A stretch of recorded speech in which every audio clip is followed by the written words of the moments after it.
Welcome to the Qasim Rashid Show, a civil rights lawyer here to expose all forms of injustice with a sprinkling of dad jokes in between. Here's your host, Qasim Rashid.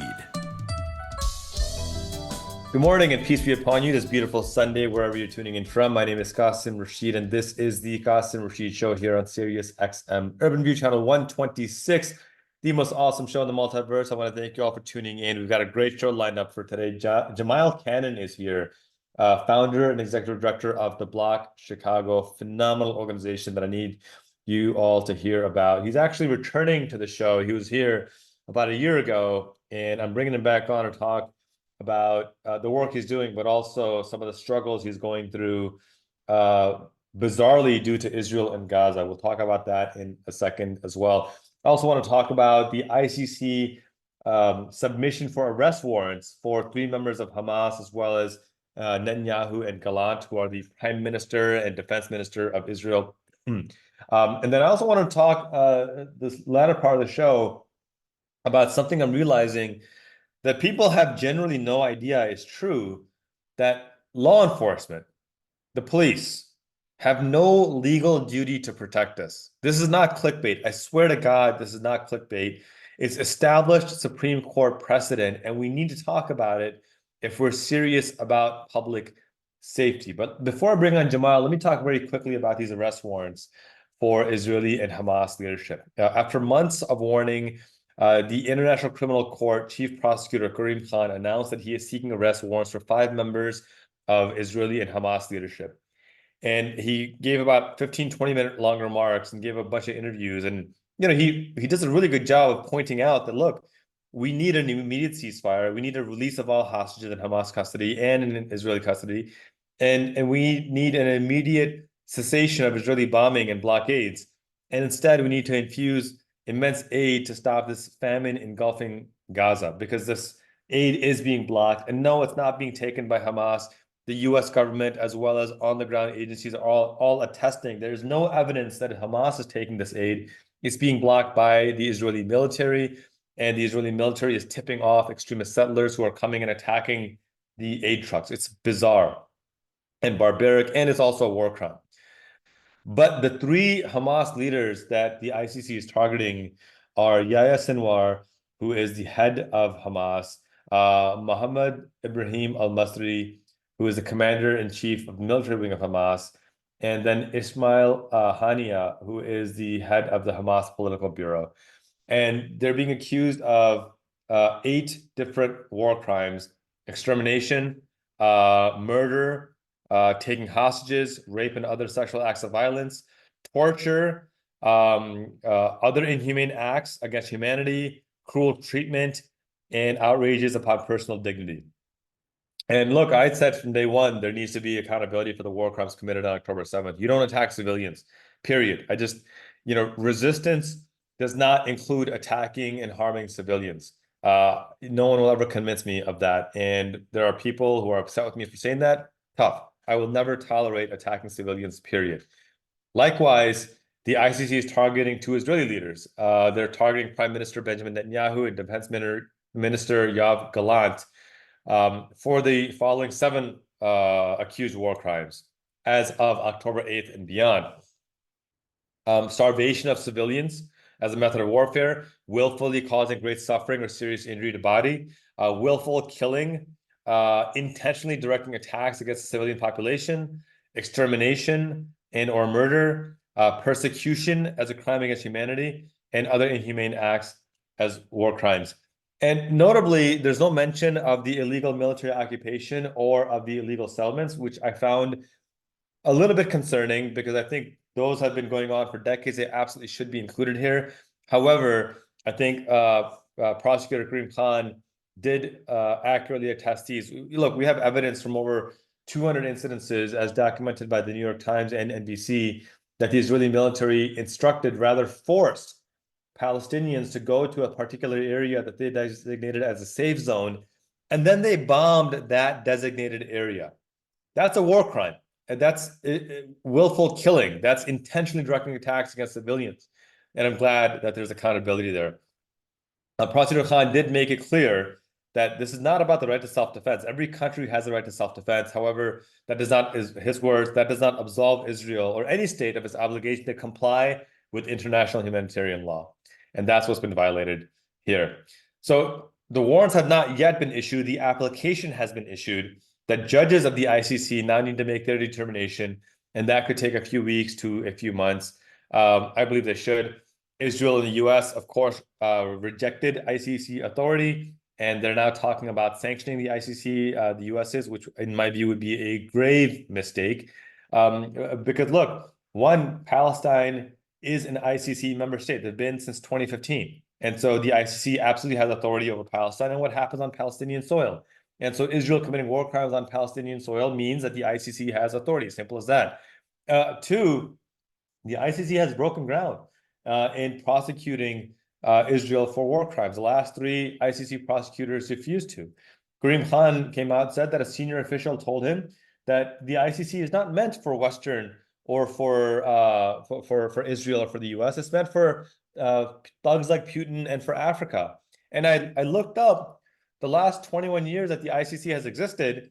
They've prosecuted 31 war criminals. All of them have been African or named Vladimir Putin. It's absurd that there's been this, really racial and kind of overt protection of Western bad actors. And so Prosecutor Khan is, in my view, being very courageous in pushing back against this. And finally, and we'll go to break after this, but Russia also cited the lack of jurisdiction when the ICC issued an arrest warrant for Vladimir Putin. But the United States and the global community rejected this argument. In fact, the United States and President Biden declared that this was a good thing. They celebrated the arrest warrant for Putin and went out of their way to say that if any member state has a Putin visit, they should arrest him immediately and uphold their obligation. So, the hypocrisy here is truly outstanding. And I commend Karim Khan for standing up for the sake of justice in this space. And I'm hopeful that the judges agree with his assessment and there can be an actual due process of law here. At the end of the day, we're seeing a global shift. Ireland, Norway, and Spain have now recognized Palestinian statehood. More than 2/3 of UN member states have recognized Palestinian statehood. It is time, long past time, for there to be sincere self-determination and a sense of humanity for Palestinians, especially as Israel says that they refuse and they will not recognize Palestinian statehood. We have an opportunity to make history here on the tenets of justice, which will protect Jewish lives and Palestinian lives, and we should absolutely move forward in that space. All right, you're listening to the Qasim Rashid Show here on Sirius XM. When we come back, we will welcome Jamyle Cannon, founder and executive director of the Bloc Chicago, to talk about his work in elevating young people and the role that Israel and Gaza is playing in this as well. You're listening to the Qasim Rashid Show here on Sirius XM Urban View Channel 126, the most awesome show in the multiverse. We'll be right back after this break.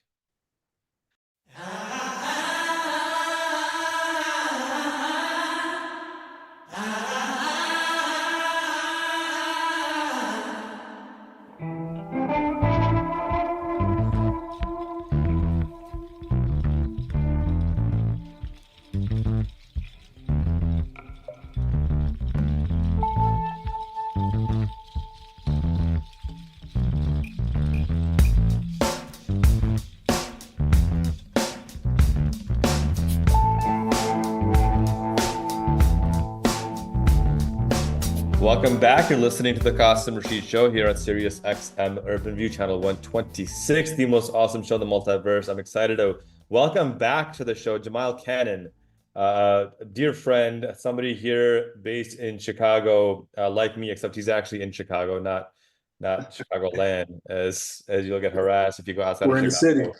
Yeah, exactly. In the city. Jamyle Cannon is the founder and executive director of the Bloc Chicago. He's the 2009 collegiate boxing champion, Teach for America alumni member, just a brilliant leader in the community. He's been awarded repeatedly. If I read that whole resume, it'll make him blush, which is hard to do.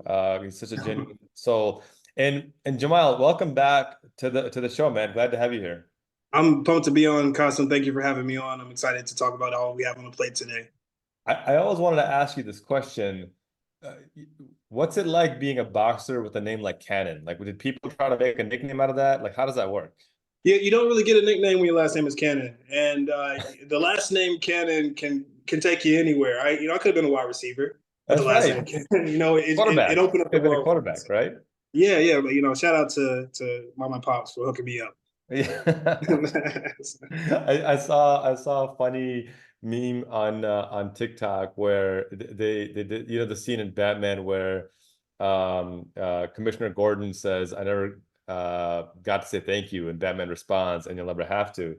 And Mm, it was a son saying to his father, "I never got to thank you for your genes, for your good genes, for athletics," and his father says, "And you'll never have to." So I think it yeah, applies here as well as well. It yeah. works out well. Choose Let's your talk. parents wisely. That's right. Choose your parents wisely. Let's talk about the block because I found your work a couple of years ago and I fell in love with it.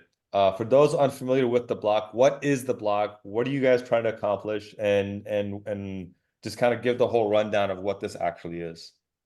If you're a kid on the west side of Chicago and maybe you've gotten into a few fights, you're not sure which direction you want to go in, and I ask you to join a mentoring and tutoring program, you're going to say no. And you're going to say no swiftly. But if I ask you to join a program where we're going to teach you how to box, you're much more likely to say yes. And that puts us in position to empower you with other resources and opportunities. So the Block cultivates a love of boxing to share resources and opportunities with Chicago's youth. We look for kids who want to fight. We think that's the most important group of kids who we should be talking to. Once they enter our program, they get, of course, boxing training at the highest level that we can. We get them tired and worn out and informed on the sport, but they also receive case management services, one-on-one check-ins with youth development professionals, access to enrichment programming. They're in chess club and getting academic tutoring. We're supporting them with some with housing support, whatever it is that a young person needs. There's an adult at the block who can help support them in finding those things. And it all starts with cultivating a love of boxing to find those kids who are looking for a fight. And let me make sure I ask this question because people are going to be wondering if I'm a parent and I want my child to go to this, if I'm a young person that wants to get involved, what is it going to cost me? Oh, it's going to be absolutely free. And we're going to have the equipment that you need. We're going to, if you don't have a pair of shorts, we got you. When we go on trips, you're not paying anything for that. I think it's incredibly important that we don't put up these barriers to entry. You have to understand when you're a kid, people tell you that you have to be good enough to access resources that will make you better. You have to have good enough grades to be on this team that's going to build me a community of people. You have to have enough money to join this program that's going to advance me to advance you in your life. We need to strip away those barriers to entry. So you're gonna show up with what you got. You're gonna show up as you are, and we're gonna help you be the best version of yourself possible. I think this is a critically important question to ask because, you know, I mean, I grew up low income. I grew up, you know, my family grew up on food stamps in Section 8. And I can tell you back in the 90s, there was nothing like this out there. And I remember there was a youth basketball camp. I love basketball. And I mean, if you were a 90s Chicago, you were a Bulls fan. And I remember I saved up the $100 it cost to register for this youth basketball camp. There's only one problem. The camp was 30 miles away and I had no ride there. I And guess. so not only did I spend the $100, but I couldn't go to a single game. I couldn't go to a single practice. Wow. And it was devastating because $100 when you're 14 years old might as well be $1 billion. I mean, I worked hard to do odd jobs, do whatever I possibly could. And so to hear you say this, that this is the focus on access is a sacred right. That's powerful. Talk about some of the success stories. What have you guys been able to accomplish? You've been around now for 3 years, am I right? 2 years, 3 years? Yeah. We've been in our current location since 2020. That time Wow. flies. I started this as a program Wow. in my classroom in 2016. We had kids coming into my classroom after school that wanted to be a part of something. I was just teaching them boxing training in my classroom, and it just got so big that the landlords of the school made us shut it down. They said there are too many kids walking to the program. We had 80 kids enrolled. Wow. So that year is when I founded the Block. And we started working with about 120 kids a year. We moved on to 200 kids a year, then 350 kids a year. We have a 99% high school graduation rate with fighters in Right. our program. We ended the last school year with an average GPA of a 3.1. We're trying to boost that this year. We are working hard to support them to even improve on that. And these are kids, they're not coming in with 3 point something, 4.0 students, not all of them at least. Our typical average is somewhere in the mid twos when they start, and they're moving their GPAs up. Kids just end up happier, healthier, and more hopeful as a result of this program. And I think it's important that we continue to listen to their demand, listen to what they're telling us, what they need, and continue to meet them at that demand. There's so much research and proven, and as an athlete, you know this too, but there's so much research that shows that physical activity is one of the best antidepressants. It's a natural dopamine hit that elevates your mind, your body, your soul. It's not a panacea. It's not a cure-all, but it absolutely gets folks in the right direction. And you fuse that with a social network of other young people, like-minded, trying to achieve self-improvement. And now you have a commitment to something greater than yourself. And it's exciting to see the Bloc grow over the last 4 years. And now you guys are working on another major initiative of opening a gym. Talk about that. Yeah, so one of the first concerns that our fighters bring to us is, how do I make money? I'm coming to this program. I'm gaining these boxing skills. I'm getting better in school, but I need money right now. And some of them has been direct enough to say, I'm gonna get money one way or another. So what are you gonna do about it? We pair that with the idea that in our community, in our zip code, there's not a single gym that serves adults in this space. So if you live on this block, you have to leave the zip code to go and find somewhere to get some athletic or fitness instruction, fitness outlets, just a space to get moving. In a community where diabetes and heart disease are two of the top killers, and movement can support both of those, it just seems like an injustice to not have a space to accommodate that right here. So what we're doing is we're renovating our building so that we can open up for paid training on a sliding scale for adults in our community. That is going to give us opportunity to hire our fighters to train those people. So they'll be putting on fitness classes. They'll be doing small group training and personal training with folks who are coming through for boxing training here. So they get a job. Our community gets a fitness option, and we get to build our sustainability as an organization. So we're renovating our basement. We're putting in showers. We're creating a state-of-the-art boxing facility. We're increasing our accessibility in the space so that we can bring more people in. I was just walking in today. Somebody yelled at me and asked when we're going to do something for the older folks. And I said, it's coming in August. So let's make it happen. And I mean, and the data is daunting. I think you were sharing that the life expectancy of this zip code versus next door is like a decade. Talk about that. Yeah, when you can travel 6 miles in a city and have the life expectancy drop off by 9, 10, in some places up to 20 years from one place to another in the city, that lets you know that there are a lot of things that aren't going right in the space. When you look at the area with the lower life expectancy, you can expect a lower educational attainment. You can expect fewer economic opportunities. You can expect tougher access to food and healthy foods. And you can expect a lack of access to healthy outlets within the space. So what I'm not saying is we're going to boost the life expectancy of our zip code by 9 years, but this is one piece out of many that needs to be in place in order to support people within this community and change what I feel like is an injustice in Chicago. We often look to the communities with fewer resources and opportunities, and we ask why they're not doing as well as the communities with more resources and opportunities. And for some reason, I think it might be the resources and opportunities. So let's put those into the communities and let's see what happens. It's like I'm not a rocket scientist, but I'm pretty sure. It makes sense to me.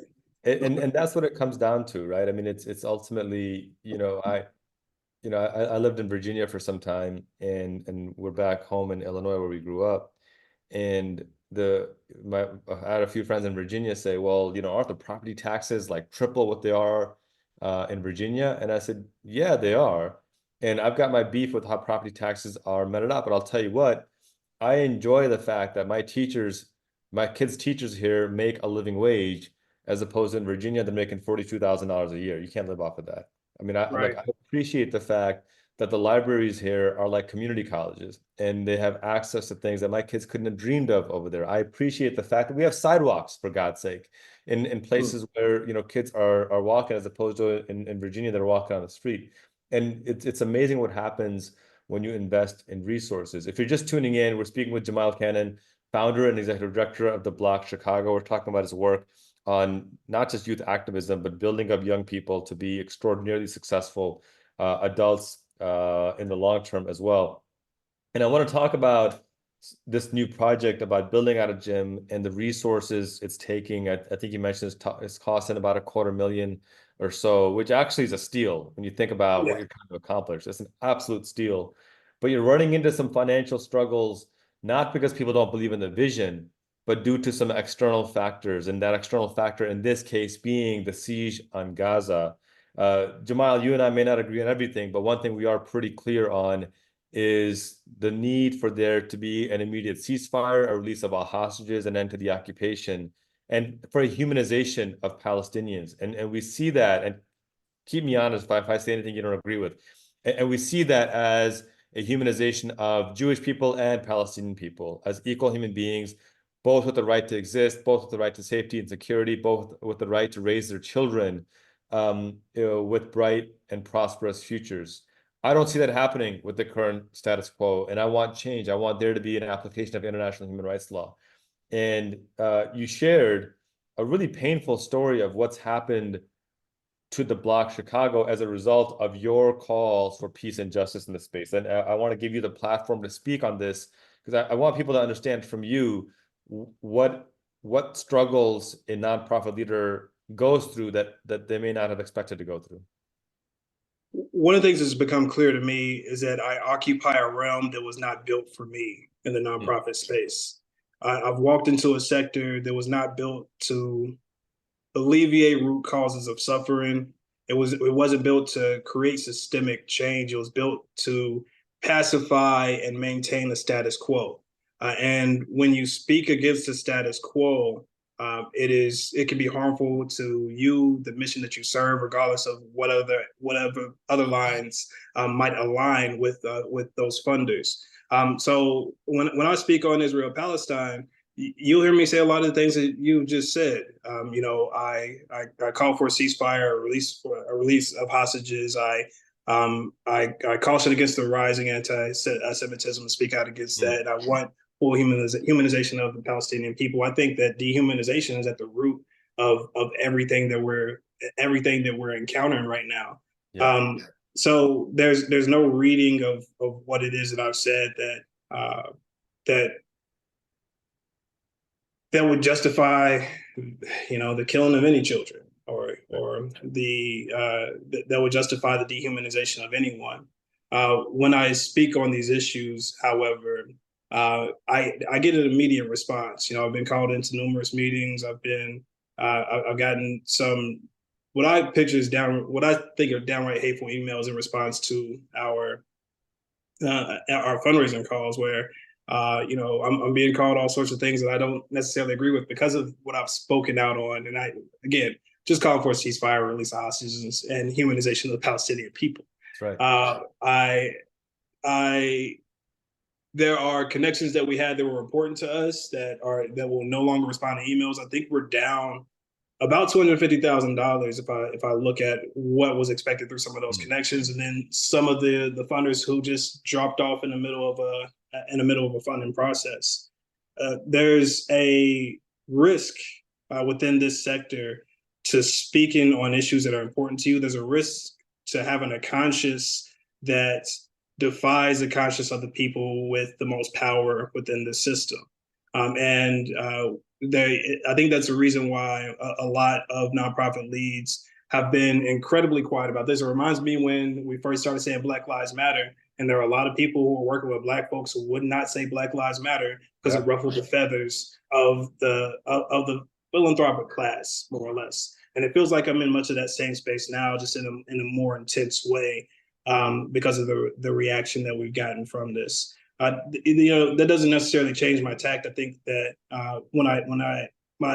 my mission really centers around the wellness of children. And while I'm focused primarily on the city of Chicago and the people who are around me, and that's because that's where I am. I'll be fighting for children no matter where I went, because I think they're the most vulnerable population in the world. The children of every society are the most vulnerable population. So that's who I feel a need to speak up for whenever I open my mouth. Whether it's my own children or children all the way across the world. I feel a need to say something when I see that they're being harmed. There's a brilliant piece of wisdom from James Baldwin. There's many brilliant pieces of wisdom from James Baldwin, but one that applies here, relevant to what you're saying, Jamyle, is where he really beautifully writes, the children are always ours. Every single one of them, all over the globe. And I'm beginning to suspect that whosoever is incapable of recognizing this may be incapable of morality. That's a pretty powerful statement. And the way I see it, the prospect being given to you, Jamyle, is we'll give you this money if you focus on these children over here, but not those children over there. And that can be a tempting offer, because you can rationalize and say, well, look, my obligation is here at home to my neighbor. My obligation is to these children that I look in the eyes every single day. And I can do a lot of good with that extra 100 grand, 200 grand. But I commend you and I love you as a human being for this, because your response is, the children that I look at in the eyes every single day over here are no different than the children who I don't get to look in the eyes every single day in Gaza, and they have equal worth. And I can't trade children. It's either all or none. And in my view, and one of the reasons why I wanted to have you on is for our listeners to see your work. And I'm going to make the blunt ask, I'm going to ask Jamyle a little bit later to kind of share where you can contribute, but contribute. I contribute, and I will continue to contribute, because the kind of world that we want to create has to be a reflection of how we spend money.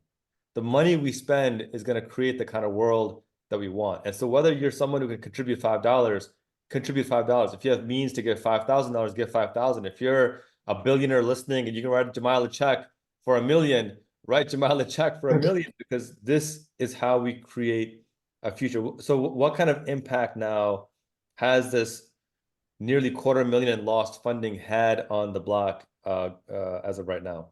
What the biggest thing is, I've had to take a lot of my time away from young people and go back into fundraising mode. So instead of working with kids, instead of being one of the first faces that they see when they walk in the door, I'm in my office making phone calls, writing letters, trying to schedule visits so that we can make up for this money that has essentially walked out of the door because I want a ceasefire. So there's I went downstairs yesterday and Jamari says, "Man, you're out of your office," wow. And it hurt to realize that there's a presence that is being missed by hundreds of young people at a time, and there's an impact that I could be having on the ground every single day with these fighters that I'm not able to have because of the reality of the situation right now. But we have some making up to do. We had plans for moving into schools and opening up programming. We have plans to renovate our space. We have plans to give our young people jobs within this space, and I'm committed to seeing those plans through. So that's it. I'm putting my nose down and I'm going to make it happen. And I want to point out to our listeners that the position that Jamyle is in as executive director, even having this kind of a conversation publicly can be a scary prospect, because at the end of the day, the work you're doing is critical. It's words can't express how important it is. And these kinds of conversations can be disruptive and dangerous, not to oversell it, but that's the reality. And so I commend you, Jamyle, because I think you're leading by example. How can folks get involved? What can folks do to play a role in the Bloc and to elevate the work you're doing? Yeah, so the donation link is going to be at the blocchicago.org/build. That's the BLOC, chicago.org/build. You can get more information about the Bloc at the blocchicago.org. We're the Bloc Chicago on all social media apps where you can keep up to date with us. You can talk about us, share our posts, talk about the work that we're doing. Because we're going to change the after-school landscape of Chicago's West Side, and we're going to do that by starting with the kids who want to fight, who I think are the most important kids we need to be talking to, not just getting them off the streets, but getting them into something good, getting them into their wildest dreams. So your support, your advocacy, your voice, your shares, your likes, your love, all of those are meaningful to us because that's what's necessary to keep us going.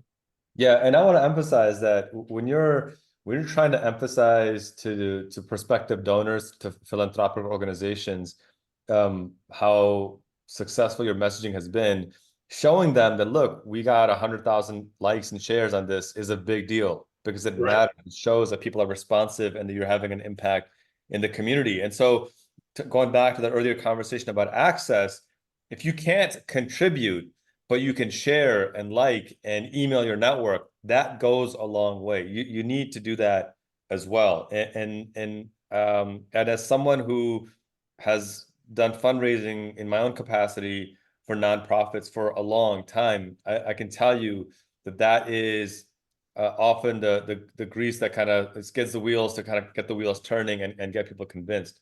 Yeah, show them that the people want it. Show them that the people are behind it. We Sure. are the people. There's a popular movement for this. Like and share and talk about us, and that goes a long way. What is the long-term vision, Jamal? We got about 7 minutes left. What is the long-term vision in the Bloc? If money were no object, if Mackenzie Scott showed up at your door with a check for you to fill out and money was no object, what does that vision look like long term?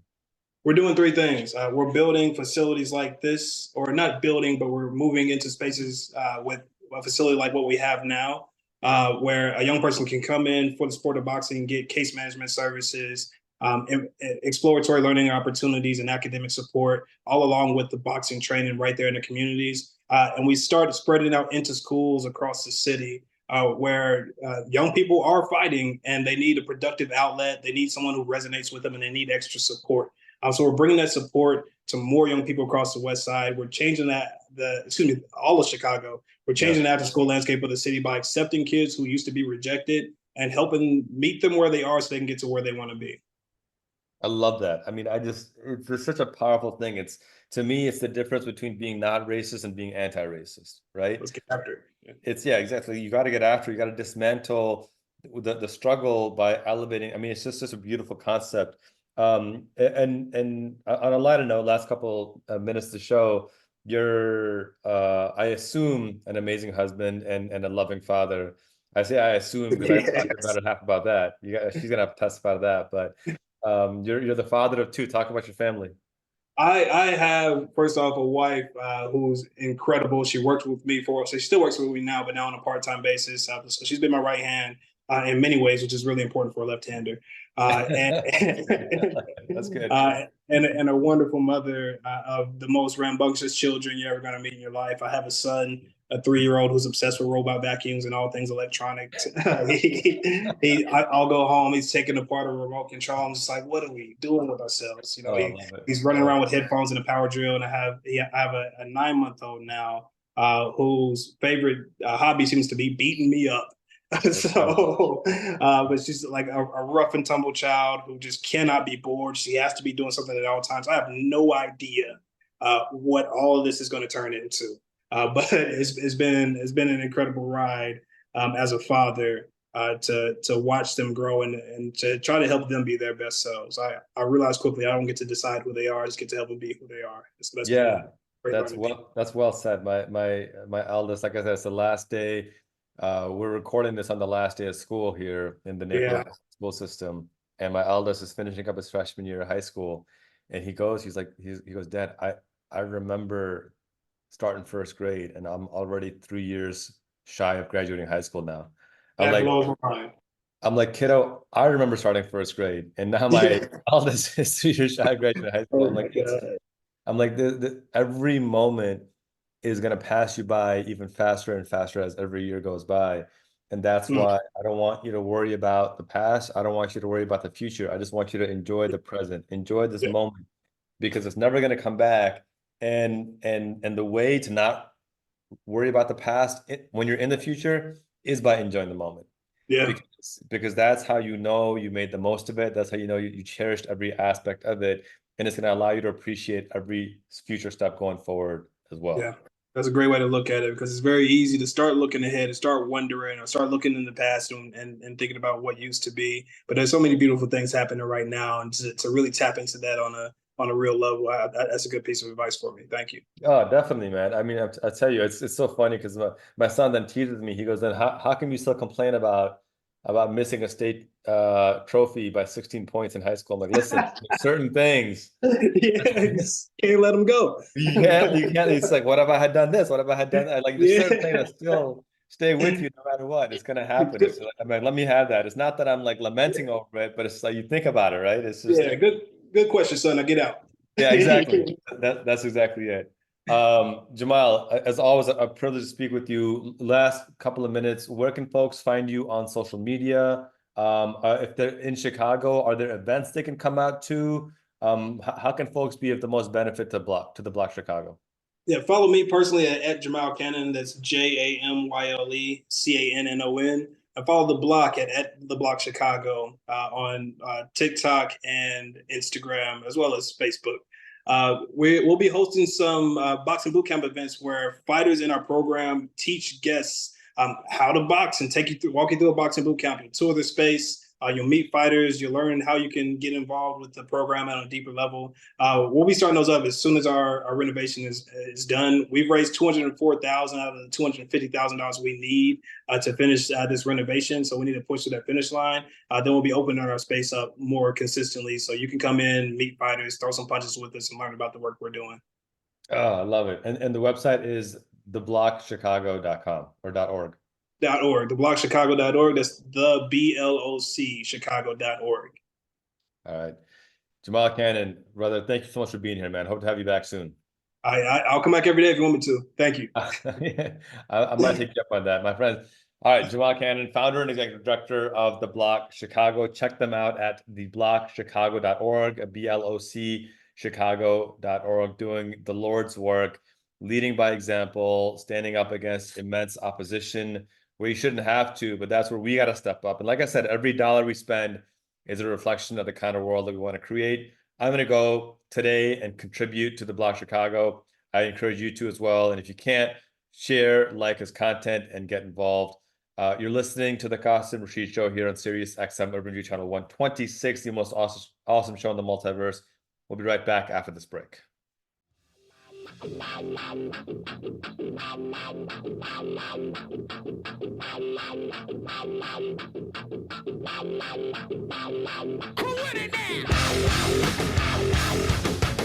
Welcome back. You're listening to the Qasim Rashid Show here on Sirius XM Urban View Channel 126, the most awesome show in the multiverse. That was Jamyle Cannon.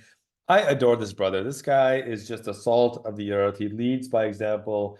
He does what he says he will do, and he is just relentless in his commitment to justice. Look, let me tell you, as someone who has run nonprofits before, one of the scariest things that you can hear is a major donor say, I'm pulling funding. It is a kiss of death for most nonprofits. And for Jamyle to have gotten that repeatedly over the last few months and still stick to his principles and say, we're going to do this the right way or we're not going to do it at all. That is a saint of a person right there. That's hard to do. And that's why I encourage each of you, visit theblocchicago.org, contribute, follow Jamyle Cannon on social media, follow the Bloc Chicago on social media, and just do your part. Share content. Let people know. If you got a rich uncle, let them know. Because we need to elevate people committed to universal justice. We can't tolerate selective activism because guess what? If we do that, then we're on the chopping block next. Then the next selective activist says that our cause and our drive for basic humanity is not important enough to invest in, and it's not important enough to protect. And so this is where solidarity comes in. This is where none of us are free until all of us are free comes into play. So definitely check out theblocchicago.org and play whatever role you can play in helping elevate this amazing organization. I brought Jamyle on not because I'm getting paid for it. I'm not. I brought him on not because we're friends, even though we are. I brought him on because I really sincerely believe in this person and we need more people like him. And so if I can elevate him through my platform, it's my privilege and honor to do so. All right. Wrapping up the show, these last 14, 15 minutes, I want to talk about something I'm realizing people have no idea about. And it's kind of scary that people are that unaware of it. we have a current status quo where law enforcement has no legal duty to protect us when we're being harmed. And people think I'm crazy, this is clickbait, but no, it's reality. In 1989, the Supreme Court ruled in Descheny versus Winnebago County Department of Social Services that a 4-year-old child named Joshua Descheny could not sue child welfare officials for failing to intervene to protect him from a beating so severe that he suffered brain injury that left him institutionalized. The Supreme Court concluded that nothing in the language of the Due Process Clause itself requires the state to protect the life, liberty, and property of its citizens against invasion by private actors. 16 years later, in 2005, the Supreme Court reaffirmed this in Castle Rock versus Gonzalez. They ruled that police have no legal duty to protect the public. And in this case, a woman filed a restraining order against her estranged husband to protect herself and her 3 daughters. This man was being violent, he's being disruptive. She filed a restraining order. Okay, great. She's safe. Well, not exactly. Her estranged husband violated the restraining order, kidnapped their 3 daughters. Gonzalez went to law enforcement and said, hey, I had a restraining order. You're here to enforce this restraining order. You're law enforcement. Well, he's violated it. I need you to go and enforce this restraining order and bring my daughters back. I am fearing for their safety. The police said, nope, we're not going to do that. Not our problem. In the meantime, her estranged husband, the psychopath, kills all 3 of their daughters. Kills them. Exactly as she feared. And then he attacks the police department, and in a shootout, they kill him. Gonzalez sued, alleging that her daughters were killed because police failed to enforce the restraining order that they were required to do. And the Supreme Court ruled, quite cruelly, Gonzalez has no constitutionally protected property interest in the enforcement of the restraining order, and therefore could not claim that the police had violated her right to due process. They referred to her daughters as a property interest. Just think about that the Supreme Court is telling us that the police responsibility is to protect property, and Gonzalez has no property interest in the enforcement of the restraining order, and therefore it's not their problem. In 2018, a federal judge reaffirmed this when Parkland students, remember the horrific Parkland mass shooting that killed, I think, 17 innocent children? Well, there was a law enforcement officer on duty, armed, in the school when this terrorist entered and started shooting. And what did they do? This law enforcement officer ran away. He just said, oh, hell no, forget this. I'm getting the hell out of here. And he saved his own skin and ran away. Parkland students sued the police department, the police officers who ran away, holding that the officer had a duty to protect the Parkland students from this deadly mass shooting. The Supreme Court said, nope, he did not. No duty whatsoever. And to be clear, this was the police officer hired specifically to protect students from harm and mass shootings.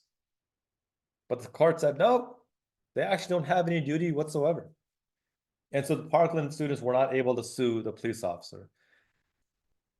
In short, the Supreme Court has argued, probably better than any entity in existence, that public safety does not increase with more police funding. And in part because police have no obligation to protect the public from harm and death. And while likely unintended in their cruel decision-making, the Supreme Court's draconian rulings force us to recognize that we must stop seeing safety as a police matter. We must stop seeing public safety as a police matter and instead see it from the lens of societal needs, a lens that accounts for but is not limited to things like addressing poverty, addressing addiction, mental health access, suicide prevention, homelessness, and other similar social services, all things that police officers are not trained to do, but asked to do anyway. That makes no sense. That they're not trained to do, but we ask them to do anyway, and say, let's give more money to an organization that doesn't have the training to do these things and expect them to do it. That's the most ass backwards phenomenon I've ever heard in my entire life. As I've said before, law enforcement responds to crime. but a living wage, food and water security, accessible healthcare, affordable housing, addiction treatment, public education, prevent crime. Because even that response to crime is on their terms. But these things to prevent crime are on our terms. So if we want safer communities, then we have to invest in building up people, not meting out punishments. And the data backs this up. A recent study of more than 4.3 million 911 calls showed that only 6.4% of 911 calls were for violent matters. A study was published in Time magazine. It says, quote, but according to the study, mental health incidents only made up 1.3% of all the calls examined, and only 4% of those calls resulted in an officer being dispatched. The largest percent of the calls were traffic related, 17%, followed by disorder at 16%, and suspicion calls, a lot of Karens calling in, from individuals worried that a crime might happen or has happened at 13%. Calls for violent incidents were only at 6.4%. And yeah, maybe I'm being harsh, maybe it's not always Karens, but the point is that we're talking about a scenario, only 6.4% were for violent incidences, meaning the other 94% were for non-violent matters. So we have to ask ourselves this question: if public health and safety is our top priority, do our current budgets reflect this reality? And I would argue emphatically, no, it does not. Take Uvalde, for example, the site of one of the worst atrocities ever committed in modern American history. You know, Robb Elementary suffered a horrific mass shooting, worse than Parkland. Not to compare scars, but it was even worse than Parkland in terms of its carnage. 576 students, 84% economically disadvantaged, 84%. 19 students were horrifically murdered, 17 more suffered bullet wounds, all 538 others are emotionally scarred for the rest of their lives. Yet the school had just one counselor to attend to their mental and social health needs of those children. One. 576 students, one mental health counselor. Meanwhile, the Uvalde Police Department consumed 40% of the town budget. 40%. And they still had no obligation to protect students from being murdered, as we saw them sitting outside like cowards while children were being murdered. This is, in short, a failed and destructive and barbaric system that needs to be torn down and built up on justice. And, you know, people say, well, it's a mental health issue. That's why there's so much violence. Bullcrap. The facts show that people with mental health issues are not some major or even minor source of community violence. And in fact, they are more likely to suffer violence as a result of their mental illness or mental struggles. Far more likely to suffer it than perpetuate it. I already mentioned that only about 1.3% of all calls examined were for mental health incidences. 1.3%. 99% were for other stuff, 1% for mental health issues. The Frontiers in Psychiatry Journal reports on this too. They say that people with a mental health disorder have a significantly higher risk of being victims of violence compared to the general population. Previous research has focused largely on violent crimes such as physical assault, aggravated crimes, violent threats, and sexual offenses in this population. Fewer studies have observed rates of victimization of nonviolent crimes such as theft and robberies. And that's the reality that they suffer. And again, the data backs this up. As it relates to police violence, from 2015 to 2021, police killed more than 1,400 people with mental illness.